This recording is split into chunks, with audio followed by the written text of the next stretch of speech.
प्रशांत किशोर ने एक चीज तो है कि पलायन के मुद्दे को राष्ट्रीय फलक पर ला दिया है, बिहारी अस्मिता को राष्ट्रीय फलक पर उन्होंने लाया है, उन्होंने लचर शिक्षा व्यवस्था को एक्सपोज किया है, उन्होंने दिलीप जायसवाल ऐसे व्यक्ति को खुले आम चैलेंज किया है, उसने अशोक चौधरी ऐसे व्यक्ति को आंख में आंख डालकर बोलता है कि तुम चोर हो। साथियों, यह कोई अलग बात है क्या कि नेपोटिज्म का अगर कोई सबसे बड़ा उदाहरण है तो वो अशोक चौधरी हैं। इनकी बेटी में क्या मेरिट है संभवी चौधरी में, जिन्होंने इन्होंने टिकट देकर एडजस्ट किया? क्या मेरिट है उस लड़की में, बताइए मुझे। क्या इनके दामाद में मेरिट है सायन कुणाल में, जिसको इन्होंने धर्म न्याय परिषद का मेंबर बनाया? आप मुझे इन प्रश्नों को बताइए। तो अगर आपको लगता है कि जो प्रशांत किशोर मुद्दे उठा रहे हैं वो मुद्दे बहुत ही तार्किक मुद्दे हैं, और अगर आपको लगता है कि प्रशांत किशोर ये चुनाव हारते हैं तो प्रशांत किशोर की हार है, तो आप गलत हैं, आप फरेब में जी रहे हैं। अगर प्रशांत किशोर ने पलायन के मुद्दे को उठाया है, अगर प्रशांत किशोर हारेंगे तो दिल्ली की सड़कों पर जो बिहारी रेखा खींच रहा है उसकी हार है, जो बेंगलोर के ट्रैफिक पर जो मोटरी हो रहा है वह उसकी हार है,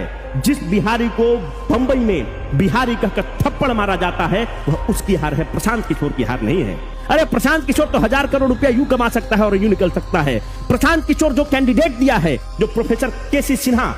ऐसे जो कैंडिडेट इन्होंने दिया है कुम्हरार से, अगर प्रोफेसर केसी सिन्हा चुनाव हारते हैं तो जो हजारों सैकड़ों विद्यार्थियों ने तो इनकी किताब से पढ़ा है, जो इनसे पढ़ा है, कुलपति रहते हुए इनके नेतृत्व में जो डिग्रियां प्राप्त किया है विद्यार्थी, वो सब उनकी हार,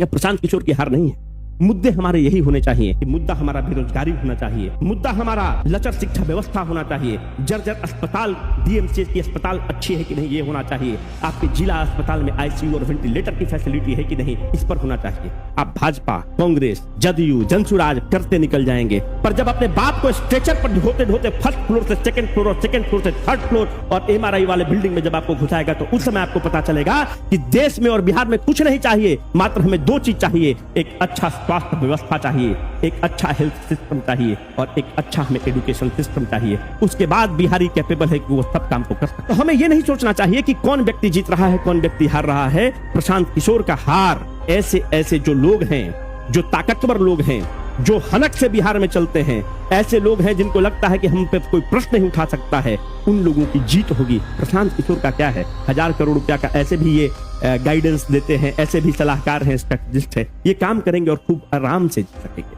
प्रशांत किशोर का हार से इस चीज को याद रखना कि अगले आने वाले 20 साल में